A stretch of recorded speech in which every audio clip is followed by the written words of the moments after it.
Shalom, estamos en el capítulo 2 de Yalkut Yosef, estudiando la vestimenta después del despertar, ¿sí? Entonces, al despertar y concluir las bendiciones de la mañana, el ser humano se enfrenta al primer acto de interacción con el mundo físico, que es el vestirnos. Los sabios nos enseñan que la vestimenta no es un simple accesorio para protegernos del clima, sino una herramienta de rectificación espiritual. La palabra hebrea para ropa es beged. Escribirla aquí un momentico. La palabra beged significa ropa, tiene raíz con la palabra boged, que significa traidor o rebelde.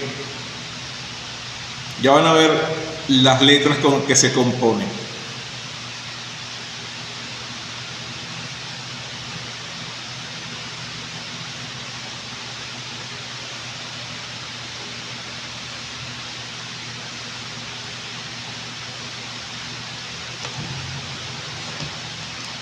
Ya primero aquí en la pantalla. La palabra beged, que se escribe en hebreo de derecha a izquierda, se escribe con bet gimel dalet. Bet gimel dalet es la palabra beged, que significa ropa, pero comparte la misma raíz gramatical que la palabra boged, que se escribe bet bat por vocal o, no porque sea parte de la raíz o de la palabra gimel dalet. Ahora, boged significa traidor o rebelde. Entonces, es interesante que la palabra que nos viste también tiene un aspecto de traición, de traidor o de rebeldía. ¿Por qué enseña esto? Rashi explica que el vínculo lingüístico no es casualidad. La vestimenta tiene un doble propósito. Si se utiliza con recato y con el fin de servir al Creador, eleva a la persona. Pero si se usa solamente para la exhibición del ego, la ropa se revela contra la esencia divina del alma, haciendo que la persona traicione su propósito sagrado. Entonces, en este sentido, el rabino Yosef Haim nos explica en su enseñanza sobre el libro de Bereshit que existe una conexión profunda con la palabra Harún, que significa desnudo, y la misma palabra Harún, que se atribuye cuando la serpiente está desnuda y es astuta. Ahora, la falta de ropa o la falta de recato en vestirnos otorga fuerza directa al Yetzer Hará, pues la exposición indebida de la ropa hace que la persona quede expuesta a las clipot. Por eso es que la halajá nos dice que el vestir no debe hacerse con sumo recato, incluso si estamos en una habitación cerrada o oscura. Es más, agregan que no es lícito pensar que nadie nos ve, porque Akadosh Baruj Hu siempre está en todo lugar, todo momento. Vestirnos incluso bajo la sábana, que no quede expuesto innecesariamente, es un ejercicio de conciencia sobre la presencia de Dios. Esta restricción literal tiene un sentido profundo: promover que yo debo ser humilde y reconocer que yo soy servidor en un palacio real. Entonces imagínense que yo estoy en un palacio real y que me invitaron a una habitación donde hay sirvientes constantemente, que son los malajim, ¿sí? Entiendan la metáfora, y que ellos van a entrar a la habitación, y si yo, por creer que estoy solo en la habitación, me paro y me visto de manera desordenada, los guardianes los sirvientes del templo, del reinado, me van a ver desnudo. Por eso es que el ejercicio de vestirnos bajo la sábana, para tener mayor sentido del recato, me da a mí un ejercicio para yo entender de que delante de la presencia yo no puedo estar desnudo, ¿sí? Ahora, desde la dimensión espiritual, el Alter Rebbe Zalman, que escribe el libro del Tania, nos expone que el alma tiene tres vestimentas: que el mashabá, el pensamiento, el habla, que es debar, y la acción, ¿sí? Lo que hacemos con nuestra ropa física impacta directamente en estos ropajes espirituales. O sea, influye cuando la ley nos dice, nos menciona, en el tratado de Arayot 13b, el Talmud dice lo siguiente: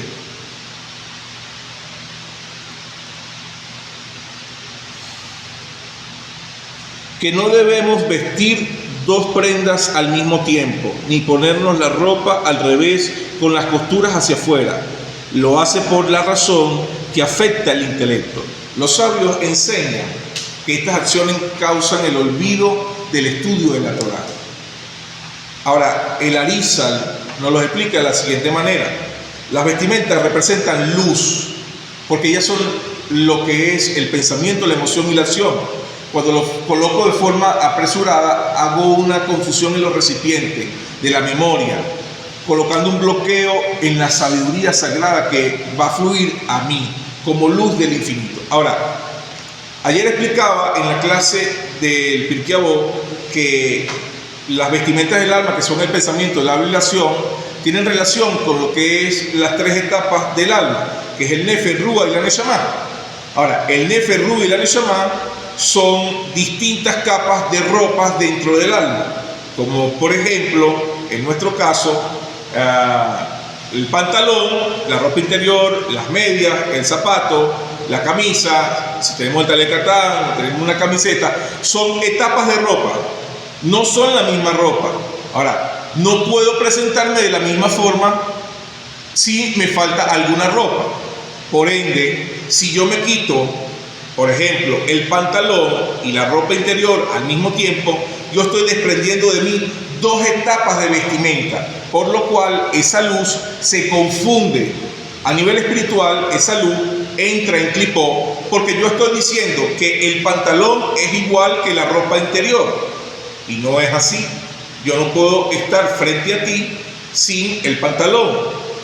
Yo puedo tener, incluso, haz de Jalila, el Eterno no lo permita, tener el pantalón sin la ropa interior, y tú no te vas a dar cuenta.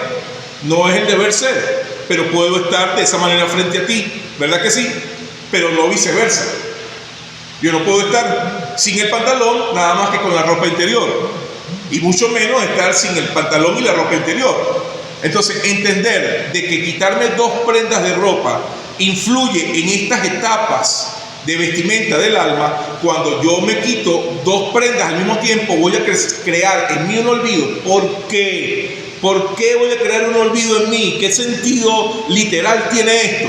Ya lo estamos explicando, que a nivel de alma no puedo comparar una cosa con la otra. Tengo que tener yo distinción, separación entre la ropa interna y la ropa externa. Eso me va a dar un estado de conciencia. Por eso es que los sabios dicen que cuando yo me quito dos prendas de ropa, voy a olvidar la Torá, porque estoy diciendo que una cosa y otra cosa es lo mismo. ¿Perdón? Dice también, sí.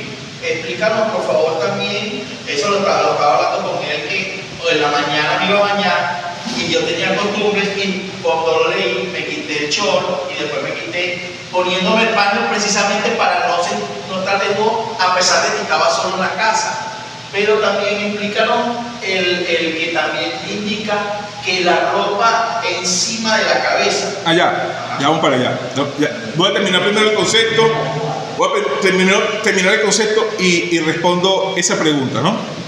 Ahora, nos quedamos en que lo que para un observador casual es un simple descuido de etiquetas, para los sabios es una interrupción en el flujo de la energía intelectual.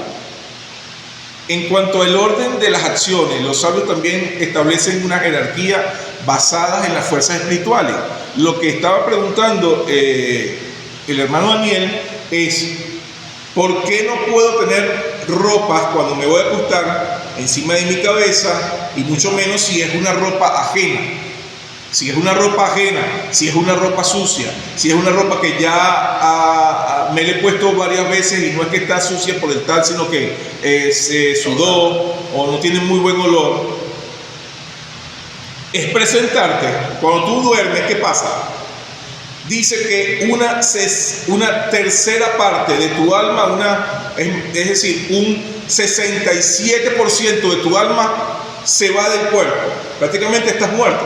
Más de la mitad de tu alma sube a la presencia de Akadosh Baruj Hu.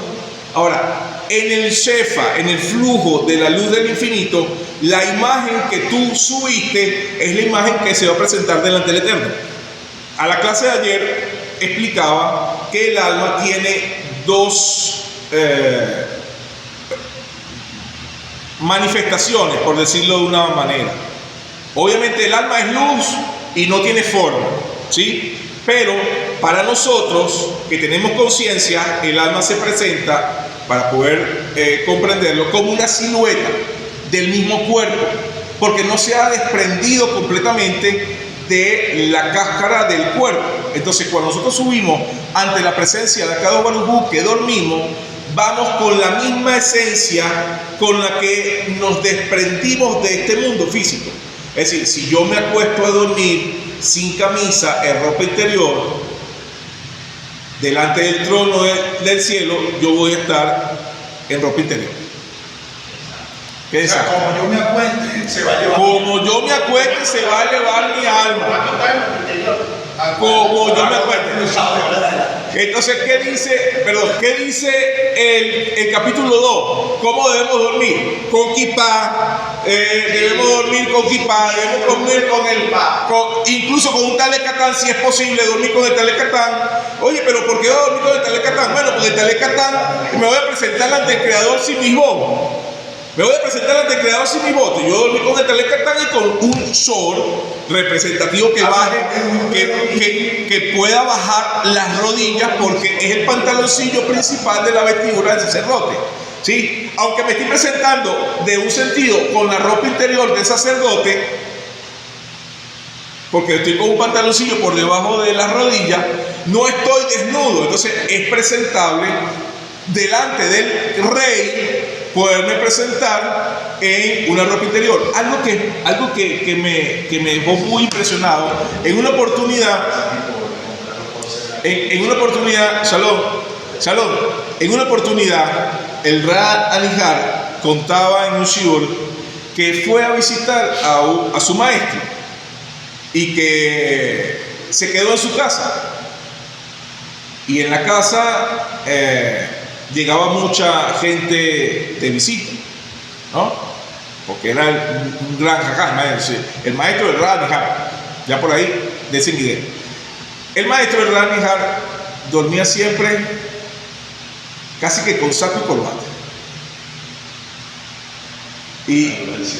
Y se presenta una persona, le toca la puerta, 3 de la mañana, a pedirle un consejo. Es normal en él que le pase eso. A mí me despiertan a las 3 de la mañana y yo está con una... No, mentira. El Rab dice que, wow, cuando lo ve, él estaba en una pijama y le dio vergüenza que él estaba en pijama, y el dueño de la casa salió de su habitación enfruzado, con corbata, con zapatos de vestir, con su gorro, con toda la cuestión, abre la puerta, atiende a la persona y se va. Y el Rab en pijama, todavía perplejo, le dice: disculpe mi aspecto. Y le dice: no te preocupes, es una cuestión de pertenencia.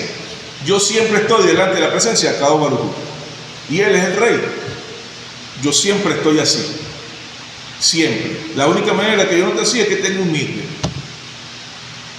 porque es obligatorio tener que quitarme la vestimenta, pero de resto yo siempre estoy, porque yo no sé a qué hora y en qué día el Eterno va a llamar mi alma por completo. Yo no voy a estar con que me tengan que cambiar la ropa. Cuando fueron a comer, esta es parte de la misma experiencia, el Rab lo invitó a un lugar que él quería mucho, le gustaba mucho, era kosher, pero era pizza. Y cuando el Rab fue a comer, pidió un cuchillo y un tenedor, y el Rab le dice: disculpa, maestro, pero aquí no, la pizza se come con las manos. Le dijo: tú comes la pizza con las manos, yo estoy comiendo delante del rey, yo no voy a comer con las manos, no podemos ensuciar las manos, porque dice la Gemara que yo, como juez, si ensucio mis manos o ensucio mis vestimentas, estoy caré, estoy cortado de mi trabajo, de mi función de poder ejercer una enseñanza delante de alguien. Y cuando cuando estudio Torah, yo siempre enseño Torah. Y para yo no ser cortado, yo no me voy a ensuciar las manos para tener que usar otro utensilio y limpiarme y pueda manchar mi vestimenta y que me corten de acá Baruj por esa acción. Y eso es algo que habla el capítulo 2. ¿Cómo debe estar mi vestimenta? Limpia y pulcra. ¿Por qué tiene que estar limpia y pulcra? Bueno, porque la Gemara dice en el Tratado de Sotá que si yo estoy con una mancha y hablo Torah, yo estoy carente. Yo estoy cortada de la presencia de Dios. Y no puedo hablar Torah si yo tengo la boca sucia, con la boca llena, con las manos sucias, con la ropa que se me cayó una manchita y no importa. Sí importa. Eso es motivo de que te mate, dice la Gemara. Y es impresionante el nivel de profundidad, pero claro, esto va a tú también función dentro de la congregación, dentro de tus responsabilidades para con el pueblo. No es así lo mismo para un miembro que para un líder. Por eso vemos en la Torah, cuando Moshe Rabbeinu se equivocó, fue bastante fuerte la sentencia, y cuando se equivocó otro, no había tanto problema. Pero eso es parte de nuestro crecimiento, y lo que estamos haciendo ahorita es un estudio general de la Mishnayot, de la enseñanza, de cómo debemos estar vestidos delante de la presencia del Eterno, para que no nos pasen estas cosas cuando crezcamos. Esto nos queda de reflexión en la conciencia, ¿sí? No me quedó claro lo de la ropa así te limpia en la cabeza que te da un. Bueno, te puedes imaginar que si es relevante que yo tenga que estar bien vestido a la hora de dormir porque mi alma está en la presencia del Eterno, cuanto más si tengo algo sucio en mi cama. Voy a entrar en la presencia del Eterno con un mal aroma. No te habla de sucio, te habla de una ropa en tu cabeza. Dice Daniel, yo tengo un pantalón limpio, nuevo que lo compré y lo uso en mi cabeza como almohada. Ya va. Te pregunto, ¿tú harías eso? Mira, yo en una oportunidad en un aeropuerto. ¿Es normal eso? ¿Es normal eso? ¿Es normal? No es normal, pero quisiera saber el significado, por qué no puedo hacerlo a la hora de una emergencia. Porque por lo menos yo tuve un aeropuerto y no tenía dónde recostarme y puse el bolso y el bolso tenía ropa y me recosté. Pero si yo tengo pero eso no es lo que está diciendo la alajá. Yo creo que se refiere más bien. La alajá no se está refiriendo a eso. La alajá se está refiriendo a una ropa que tú dejaste encima de la cama y te vas a acostar en ella. Eso es lo que está explicando la alajá. No te está diciendo si yo compré una camisa limpia y la tengo que usar porque no estoy en mi cama. La alajá no está hablando de eso. Está hablando de que yo dejé una ropa en la cama y sobre esa ropa me acosté. Si yo dejo una ropa en la cama, lo más normal, es que la ropa la haya usado. ¿Sí? De repente tuve mucho calor en la noche y me quité la ropa y la dejé allí. Y esa ropa no debe estar en la cama porque no está cumpliendo la función de vestimenta. Eso es lo que está diciendo la alajá en realidad. Okay. Continúo rapidito. Ok.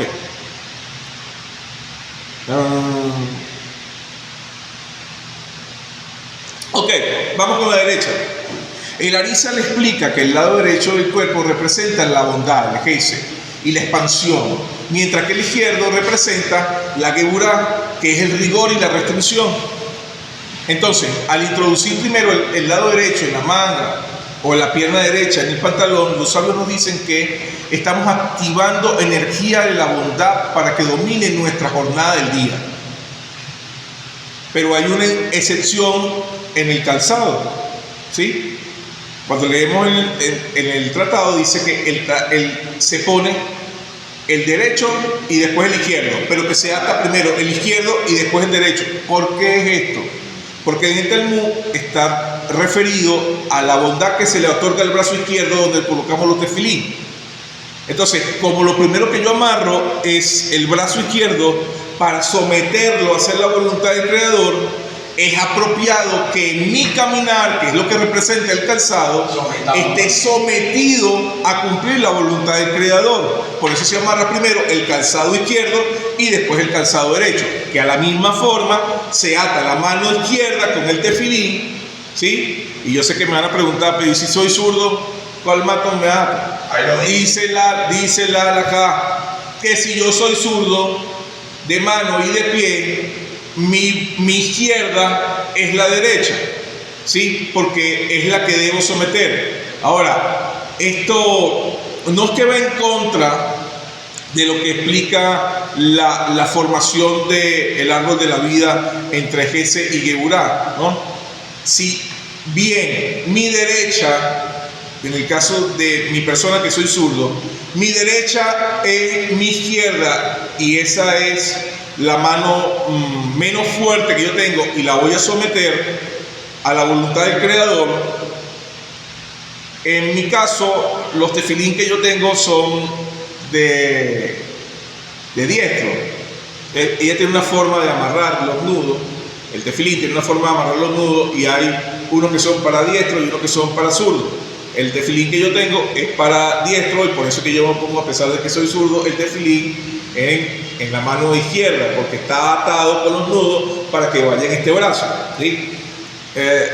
No estoy incumpliendo una halajá, ¿sí? Porque el tefilín mío fue creado para la mano izquierda. El deber ser es que yo como zurdo ate la otra mano. ¿Por qué hace esta?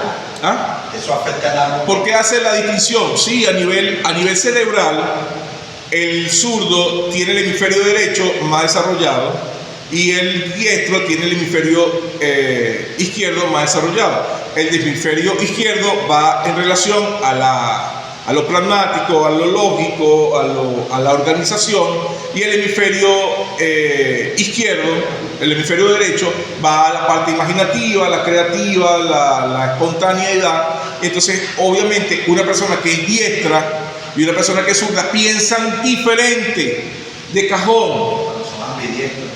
Las personas que son ambidiestras preferiblemente mantengan a su derecha. Mantengan su derecha como lo prioritario. Porque las personas que son ambidiestras tienden a ser, por general, muy lógicas, muy racionales. No son tan espontáneas como un zurdo. Sí, las personas, tú ves, la mayoría de los artistas, pintores, músicos de gran nivel, son de tendencia zurda porque ese hemisferio está más desarrollado. No es que tienen más talento, tienen menos talentos unos que otros, sino porque el hemisferio del cerebro está más a esa tendencia de pensamiento, ¿sí? Ahora, eso no es algo de quedarnos allí como que si fuera muy relevante. Es entender cómo funciona el cerebro lo que va a dar la distinción entre la izquierda y la derecha, ¿sí? Ahora, los sabios nos dicen en el Tratado de Shabbat 114a, dicen que un estudioso de la Torá que presente una mancha en tu ropa es digno de un castigo severo, como hablamos hace un rato. Esto se debe a que la vestimenta representa el cerco de la Torá y es el reflejo de la limpieza interior. La ropa no debe estar sucia ni de tener mal olor, porque la persona es un embajador de Akadosh Baruj Hu y de lo divino. Si la ropa física es el recipiente más externo del hombre, está descuidada, los sabios revelan que es indicativo de que las vestimentas del alma, sus pensamientos, sus acciones, también están manchados. Aquel que no tiene pudor por su pulcritud y no le importa estar sucio delante de otro o con una ropa que desprende un mal olor, es un indicativo de que también en lo interior no le importa si cumple o no cumple, le da igual, y por eso es que es un reflejo, ¿sí? No porque de repente la persona sea así como tal, sino que si no te importa, aplicamos la regla un experimento que hicieron unos psicólogos en los años 70 sobre un vehículo roto. Pusieron un vehículo en una zona urbana bastante peligrosa y el carro estaba completo, sin ningún detalle, muy bonito. Pasaron menos de 12 horas, pusieron cámaras alrededor, pasaron menos de 12 horas y el carro lo desvalijaron, lo destruyeron por completo. Hicieron el mismo experimento en una zona de clase media, pusieron el vehículo y lo dejaron ahí. Pasó 12 horas, un día, 2 días, 3 días, una semana y el vehículo intacto. Quisieron hacer una elevación del experimento y rompieron una de las ventanas del vehículo. En menos de 6 horas el carro está desvalijado. ¿Qué generó la diferencia? Cuando hay algo de desorden en la vida, no importa restaurarla, importa es qué puedo tomar de ella. El experimento que tuvo lugar en Estados Unidos, con esto, no recuerdo ahorita el nombre de los psicólogos, dio a entender de que hay veces que en nuestra vida tenemos cosas que medio funcionan, no funcionan del todo, pero medio funcionan, y nos adaptamos y no nos damos cuenta sino hasta que un externo viene y nos ve. Por ejemplo, de repente tengo en la casa la llave del baño que gotea y yo, como no me importa repararla, le pongo una cuerda para amarrar y que no se abra más el lavamanos. Funciona a media, porque ya no lo puedo abrir. Viene alguien de visita, me pide el baño y cuando va a entrar, que lo veo amarrado, me dice: mira, ¿y esto qué pasó? Que no fue. Y lo abre y hace un desastre. ¿Para qué tocaste eso? Ahora mira el desastre que hay. No, el desastre ya estaba. Solo que tú no lo quisiste ver, no quisiste atacar el problema, y cuando llegó otra persona que descubrió la trampa que tú habías hecho, se generó un caos. Lo mismo pasa en nuestras vidas cuando tenemos desorden de vestimenta, cuando tenemos desorden en palabras, cuando tenemos desorden en cumplimiento de mi voz. No nos damos cuenta que lo medio tapamos en nuestras vidas, pero cuando viene alguien y nos confronta, destapa la olla y genera un caos. Esto es el despotismo, de no cumplir la mi voz correctamente, sino a mi manera. Por eso los sabios nos dicen: las vestimentas son importantes, no puedes dejar ni una manchita, porque esa manchita puede generar que haya un caos mayor en tu vida. Esa es la importancia de mantenerlo en el tema. Ahora, vamos con la kippah. Ajá, perdón. Algo para contar con esa prueba que hicieron.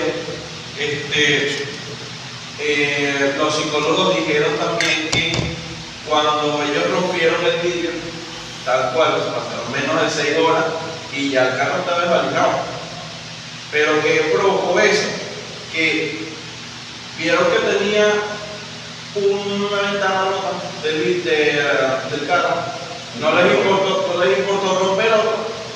Y cuando vinieron a ver que el carro estaba desvalijado, primero que nada fue el vidrio, y ya después fue sumando otra cosa, más otra cosa, más otra cosa, hasta que se dieron cuenta que ya el carro estaba todo destruido. Así también pasa con nosotros en nuestra vida. A veces empieza con una media que se le abre un huequito, y ya después, cuando venimos a ver, tenemos la casa volteada, la pata para arriba, y no nos damos cuenta, porque lo que vemos es primero la manchita de la media que se está empezando a romper, y cuando ya venimos a ver, no tenemos media. Bien. Y no le damos la solución. Kippah. ¿Qué representa la kippah?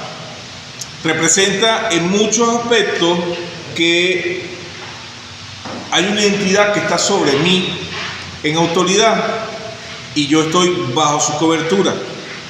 En el Tratado de Shabbat 156b relata que la madre de Rabbi Nachman lo instruía para que el temor al cielo siempre estuviera sobre él. Dice: no se debe caminar una distancia de 4 amot, que son aproximadamente 2 metros, con la cabeza descubierta, ya que esto se considera una falta de respeto ante la presencia divina que nos rodea.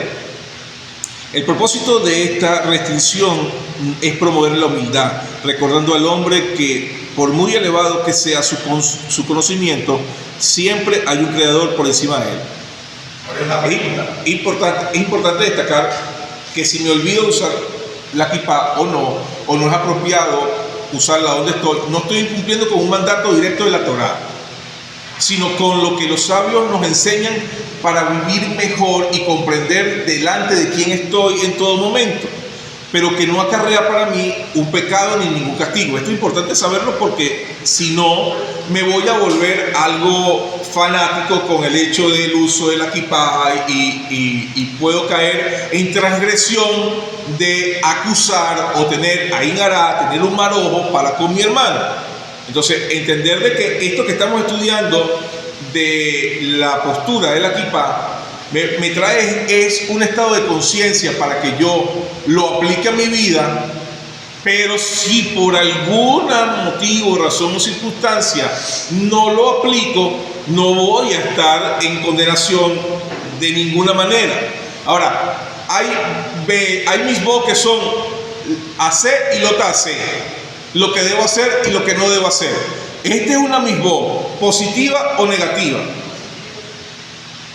porque es algo que voy a hacer. Entonces, este algo que voy a hacer me va a traer ¿qué? Una bendición de comprender que hay alguien que está por encima de mí. Si no lo hago, no es que voy a dejar de comprender que hay alguien encima de mí, sino que no voy a recibir la bendición. Entonces, una cosa es incumplir con una misbot que el Eterno me dice que no haga, y otra cosa es que yo por situaciones no haga algo que me va a traer un beneficio. ¿Sí me explico? Aunque en las dos pierdo, ¿no? En las dos pierdo.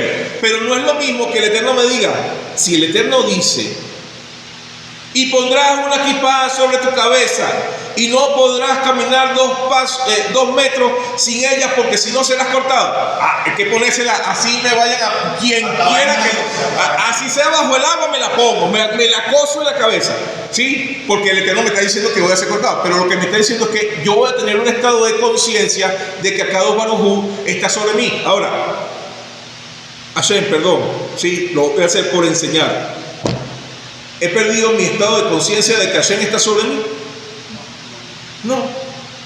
Ahora, el mundo entero que está viendo el video ¿sabe que yo tengo conciencia sin kippah de que Hashem está sobre mí? No. Ahora sí, ¿para quién hago esta misbot? Para quien que me vea sepa que yo estoy bajo una cobertura, que tengo un estado de conciencia que Hashem está sobre mí.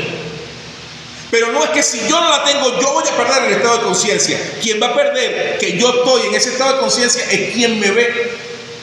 Por eso, para poder vivir en armonía delante de mis hermanos, yo debo estar siempre con el estado de conciencia visible, para que mis hermanos sepan que somos uno y que estamos bajo el mismo estado de conciencia y la cobertura de Akadosh Baruj Hu.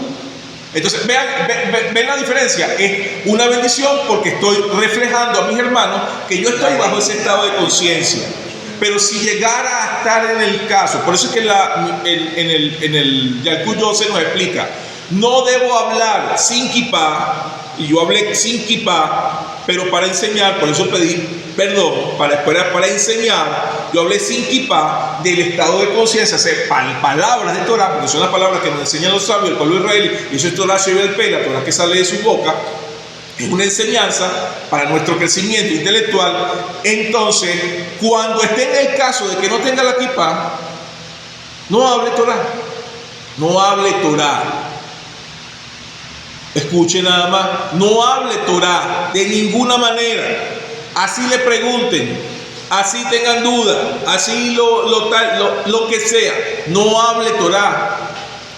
Porque entonces allí no le está demostrando a la persona que está usted bajo un estado de conciencia, y puede eso sí causarle una penalidad, porque está incumpliendo con una misbah, una misná, una enseñanza directa de los sabios. No se habla Torah sin kippah.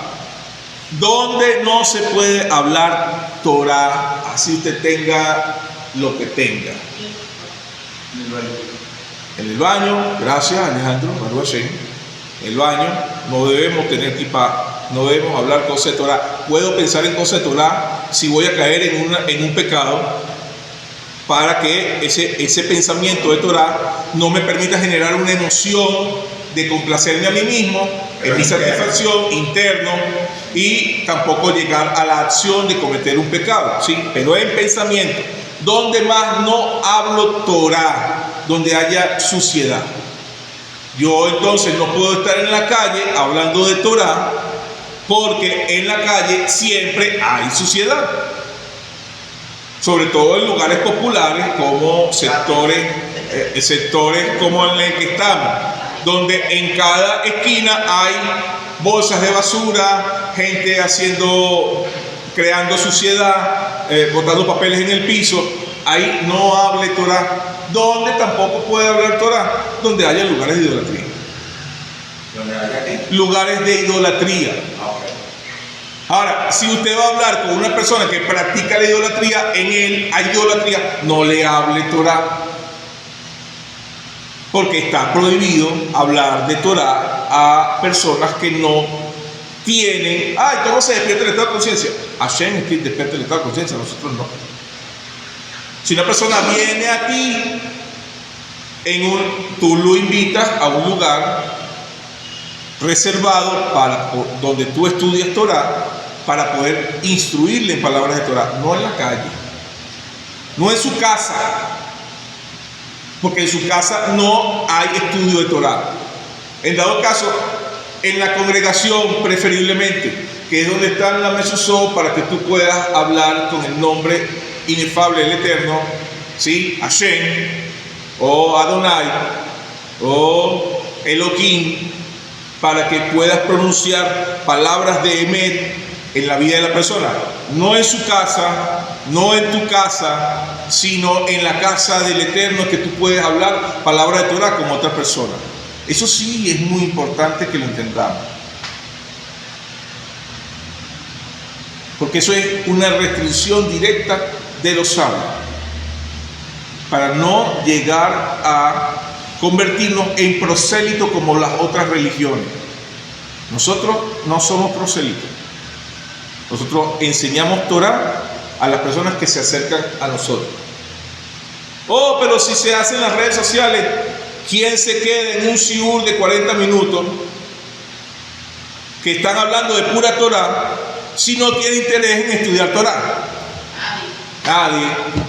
Entonces, por eso es que los rabinos, y muy modesto mi persona, está usando las redes sociales para poder enseñar Torah. Pero no es el deber ser de que yo vaya en las calles hablando de Torah a todo el que yo conozco, porque yo quiero traerlos a la emet, a la verdad. Si no se les ha sido revelada de parte de Baruj Hu, déjenlo quieto. Hashem quiere que las naciones tengan su lugar y nosotros tener nuestro lugar. Hashem no tiene conflicto con las 70 naciones, por eso se menciona. No hay ningún problema con que las demás naciones tengan un pensamiento diferente al del pueblo de Israel. No tengo que convencer a nadie a que agarre la verdad que ha sido dada a mi persona y que yo he asumido y que yo he adquirido por bendición de Akadosh Baruj Hu. No hay ninguna necesidad de yo salir a la calle a divulgarla. Cuando sí yo debo hablar de Torah con una persona que nunca ha conocido Torah, cuando me dice: yo he estado en una mentira, yo quiero la verdad, y usted lo lleva al lugar de reunión donde puede hablar cosas de Torah libremente. Si usted sabe que en su casa va a estar el perrito, va a estar el gatito, va a estar la esposa, va a estar el hombre, va a estar la mujer entrando, saliendo, burlándose, probablemente haciendo la shonara, no hable cosas de Torah en ese lugar. Si usted sabe que en su casa también pueden haber esas variantes, porque los vecinos van a poner una música, van a hacer guerra, van a hablar cosas inmundas, van a decir grosería, mientras que usted está hablando Torah, no hable cosas de Torah ahí tampoco. Para eso tenemos un lugar de reunión, bendito el Eterno, donde nos podemos sentar a hablar las cosas de Torah bajo una línea de pensamiento de los sabios del pueblo de Israel, que van a permitir a la persona entrar en una conciencia de decidir qué hacer con su vida. Esos son los parámetros establecidos, los permitidos, los que debemos tomar. ¿Cómo se hace en el Shabbat? Como se hace en Am Israel. Así es que se puede hablar de Torah en otros lugares.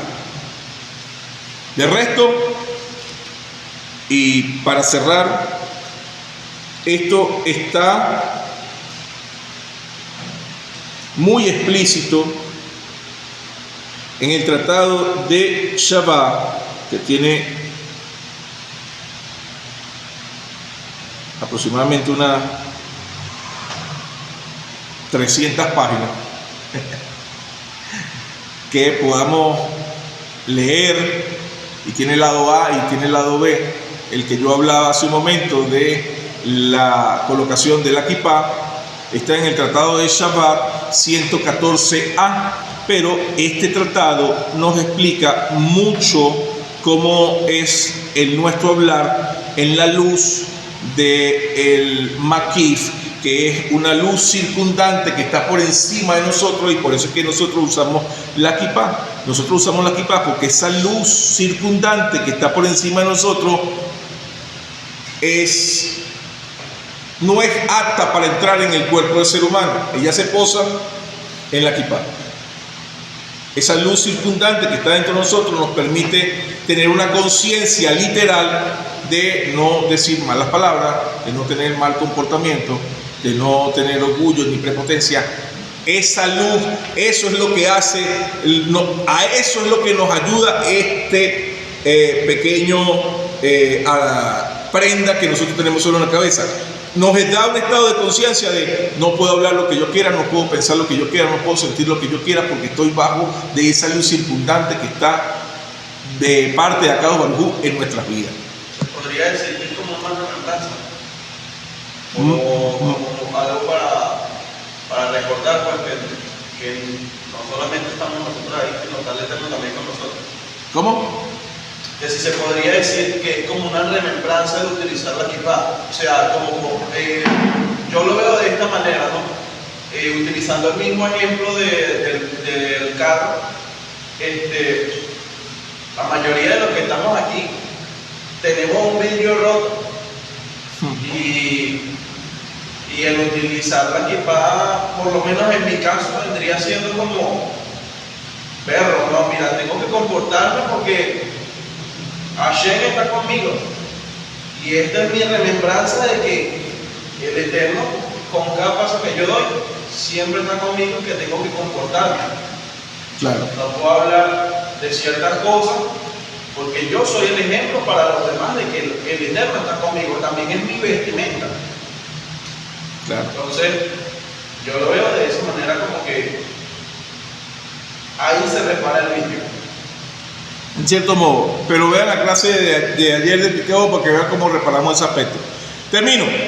En el tratado del Talmud, en el Shabbat 10b, declara lo siguiente: Shalom es uno de los nombres de Akadosh Baruj Hu. A pesar de la santidad de esta palabra, los sabios nos enseñan que no existe una prohibición de saludar con Shalom a una persona que no tiene la cabeza cubierta. Esto se debe a que la búsqueda de la paz y la armonía entre los seres humanos es el valor superior que permite el uso del término para aumentar la unión. Incluso si nos encontramos con alguien considerado como un rasha, como un malvado, una persona alejada de la observancia, en el tratado de Berajó 6b instruyen que debemos ser primeros en saludar a cada individuo, independientemente de su condición o si usa o no una kipá. Bien, ahora, la lógica social y espiritual sobre esto es que si alguien me saluda con la palabra shalom, nosotros, por el hecho de que esa persona no tiene la cabeza cubierta, decidimos responder de otra manera. ¿Qué va a pasar? Si yo le digo, me dicen shalom y yo digo buenos días, puedo caer en el error de menospreciar, se sienta ofendida la persona, y dada a lo que no hay una restricción estricta para responder con shalom, yo debo devolver el saludo de la misma manera, protegiendo la dignidad del individuo y evitar la discordia entre las personas. La paz entre las personas es el recipiente que contiene todas las bendiciones. Hasta con el mismo Rashad. Hasta con el mismo Rashad. Si un Rashad me saluda con shalom, yo debo saludarlo con shalom. Ahora, por otra parte, si una persona que no entiende el significado de la palabra shalom, yo le voy a saludar con un shalom, y esa persona se va a sentir extraña o se va a sentir como que no le gusta, no le agrada el sentido de esa palabra, así yo se lo explique, porque puede pasar, yo le diga, no, es que a mí no me gusta que me hablen así, me dicen hola y ya. Entonces no usar esa palabra con estas personas. ¿Para qué? Para también evitar el conflicto del odio gratuito y que vayan a hacer la shonará, que vayan a estar en un estado de burla. Ah, mira, si ahora no sé, X. Pero se han visto casos, ¿no? Personas que tú los saludas de esa manera y se sienten aludidos, se sienten ofendidos. El ingeniero agrónomo cuando llega siempre me dice ¡Shalom! Pero con alegría. Y él no que me saluda así, yo lo saludo con alegría, con shalom. Y él no tiene ningún conocimiento, pero él sabe que él lo acepta, pero con alegría. Y que se le devuelva, que se le devuelva con alegría. Una de las partes importantes de lo que dice es eso, que si alguien te saluda primero, no lo dejes shalom. Ok. No lo dejes sin el Finalizo con las partes finales del capítulo. Los sabios revelan que quien camina con soberbia física está en esencia empujando los pies de la Shekinah. La está empujando, pues que el orgullo deja poco espacio para que la luz del Creador resida en ti. Entonces, nos dice que la vestimenta del alma, acción, se ensucia con la arrogancia, con la prepotencia. Por eso es que yo debo caminar con un poco la cabeza, no viendo tan altivo, tampoco viendo hacia el piso, no sea que tropiece. Pero el Arizal dice que la postura física es un recipiente para la energía interna. Una postura humilde atrae a la luz de la sabiduría, mientras que la altivez la expulsa. Cuando yo camino con arrogancia, estoy creyendo que yo tengo autoridad sobre, que yo estoy por encima de, y lo único que está por encima de todas las cosas es Akadosh Baruj Hu. Por eso es que no debo caminar ni sintiéndome que soy menos que la gente, con los hombros encorvados, ni tampoco con una altivez como que las personas tienen que rendirme pleitesía, ¿sí? O sea, en términos de nosotros conocidos criollos, ni tan caro ni con dos pelucas. Jorge, le voy a hacer una pregunta. Dígame. Ahí, ¿cómo deberíamos conducir? A mí me llamó la atención eso, claro, no lo pude comentar porque el tiempo no lo ameritaba, pues ya estábamos sobre el tiempo para la exposición. Pero me llamó mucho la atención eso. O sea, si no puedes caminar erguido, primero, mucho, porque a mí me ha pasado, yo normalmente camino normal, pero la costumbre mía por las condiciones, cuando yo trabajaba en la parte militar, me tocó hacer mucha parada militar, siempre aprendí a estar derecho, no erguido, derecho. Pero entonces cuando yo me encuentro con esto hoy, yo digo, ¿y cómo estaré caminando yo? Porque eso me puso a pensar, ¿cómo estaré caminando? ¿Y cómo debo caminar? O sea, si no puedo estar ni muy erguido, pero tampoco muy agachado, ¿Cuál sería el punto céntrico de eso? Lo va a reflejar quien hable contigo. Te vas a dar cuenta de esa postura, de cuando la persona te diga, oye, ¿por qué tú caminas como si fuera... O sea, alguien lo va a reflejar porque se va a sentir. Alguien te lo va a decir porque se va a sentir aludido con una posición u otra, ¿no? Entonces, si tú Pero no ves... es nada más lo parado, sino como le habla. Exacto, Voy allá. ahí iba. No es solamente la postura al pararte, sino, fíjate, y para que me puedas decir en este momento, para que te puedas ver a la par. Fíjate, mira, no es lo mismo, Ariel, que yo te hable viéndote al rostro, cara a cara, a que yo te hable así. ¿Cómo te sientes? ¿Cómo se siente? Si yo te hablo así, Estás retando. exacto, ¿verdad? Estás retando. Si yo te hablo así, tú entiendes que No vemos la salida.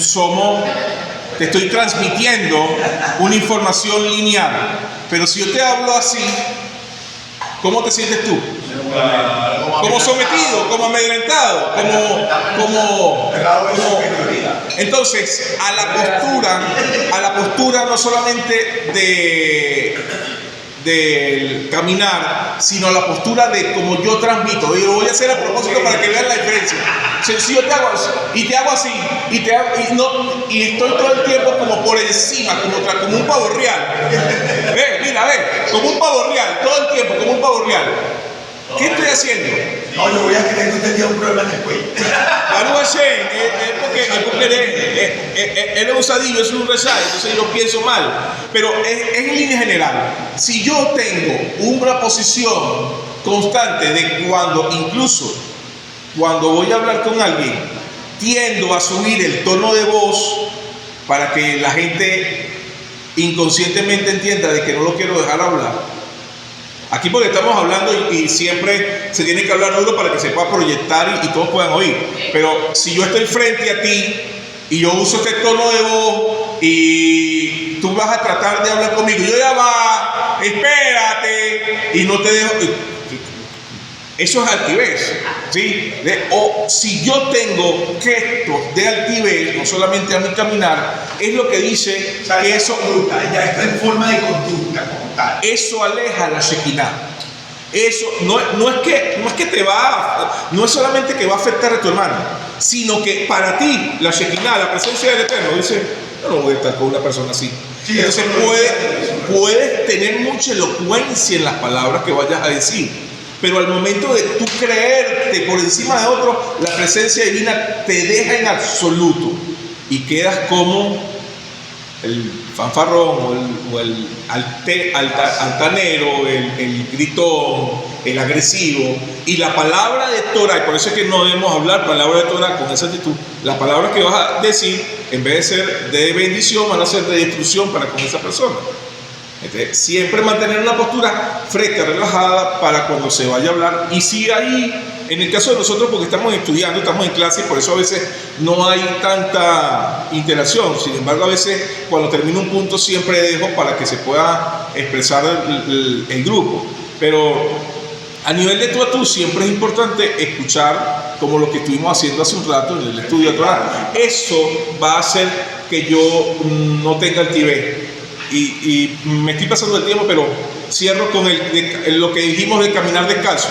Lo que dijimos de caminar descalzo, caminar en la vestimenta, que no lo pusimos en el video, sino que lo hablamos fuera del video, es el caminar descalzo dentro de la congregación, es en un sentido representativo de ciertos ayunos, como el 17 de Tamuz, el 9 de A, que me permiten, según algunos sabios, una línea de pensamiento, que eso sea parte de remembranza de que yo estoy vestido de cilicio, ¿sí? No todos tienen la misma opinión.